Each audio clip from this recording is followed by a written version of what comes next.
Well, the media technologies that I used, to be honest, were extensive and ranged a wide variety.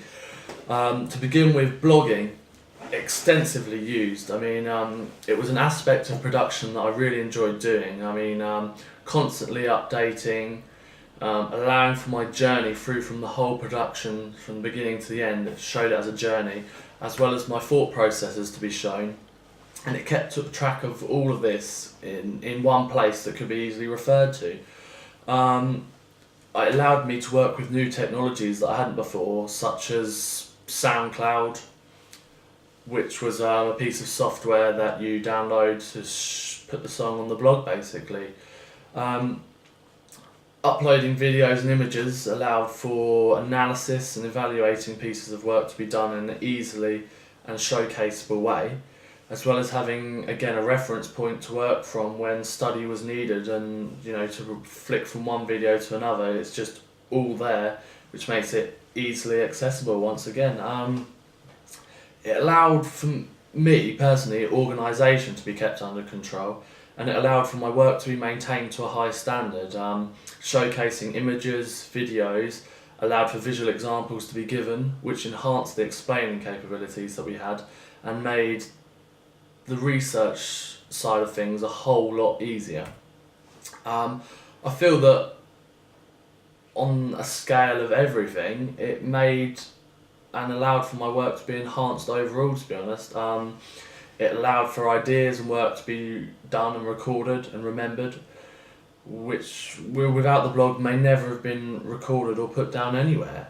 For instance, my practice run through of stop motion, it could have just been something that I did and left behind, but never was showcased, and it would never have been allowed to analyse and evaluate upon this to improve and know where I stood when it comes to the main production. Blogging also allowed for me to continually work on different pieces of work at the same time, allowing me to work on all three parts of my production. So this allowed for inspirations and ideas to be drawn from one task to another, helping to improve the overall standard of the production package. Working with all three at once at the same time, the blog allowed this, so linking them together was a whole lot easier as you're fresh with ideas. It's not just one piece to another, it's all being done at the same time, and again referring to these and implementing all the ideas was a whole lot easier. For instance, when working on my advertisement, I had no idea how to link it with the others, but then looking through and reading some previous entries for my DVD cover post, it then triggered some ideas that could work on the advertisement as well, which then allowed me to incorporate these and have the link on the advertisement.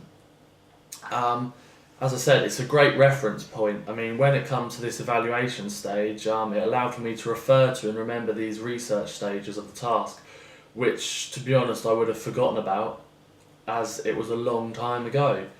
The internet was an absolute invaluable technology that I used. It allowed me to find and research into a whole wide variety of videos, as well as look into stop motion a lot further.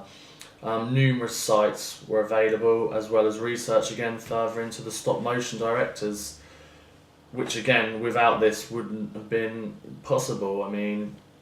I checked the library and the books weren't available, so again the internet proved pivotal in this. In terms of editing, Final Cut, stop motion editing on the whole, to be honest, was fairly simple in terms of the actual taking pictures stage of it, if you like. It was as simple as sort of placing frames in the relevant order and then sorting out the frame per second, if you like. A number of transitions were used throughout to enable me to smooth out a few rough patches, kickstart the stop motion, cut from live action to stop motion. Final Cut was absolutely crucial though. The video wouldn't exist without it, and it allowed for me to construct my narrative easily, as well as adding in the merge between live action and stop motion, as well as the transitions and the timings of the music. It was a fantastic addition. The only issue I had was matching the song with the timings of my video. this was the only real tricky stage, as I wanted the song to start with a certain clip of stop motion merging from live action. So I wanted certain parts of the song, such as the instrumental, to link with a transition stage in the footage, as well as a 4-beat section to link with 4 quick movements of the plates and cups, which I managed to achieve in the end. After putting this evaluation together and having another attempt at using this software, I feel I've really got to grips with all the features that it has to offer, having produced 4-5 different style productions on it altogether now. Transitions, split screen, text over images, freeze frames, audio levels are all something I've worked with now and feel comfortable in doing so with. Photoshop, it was the second time round using it for me. It's very tricky and complicated software if you're using all the features. However, I feel I got to grips with it as I'd used it beforehand. This benefited me as I knew my way around this time. It enabled me though to go a bit further this time and use advanced features such as sharpening images, removing colour casts, shading, contrast, and tools such as the smudge and cropping features. I used the image manipulation of the globe onto the record. I cut around the record, put that onto a coloured background, and then added in the globe in the middle of the record. Layering all images and condensing them down into a one was another thing. Cropping text from before and adding it into the image through using fonts online, and then cropping the surroundings, adding in the colours, and then editing the appearance and changing the colours once again with the text was another thing. So basically I could get text from online, cut around them, change the style,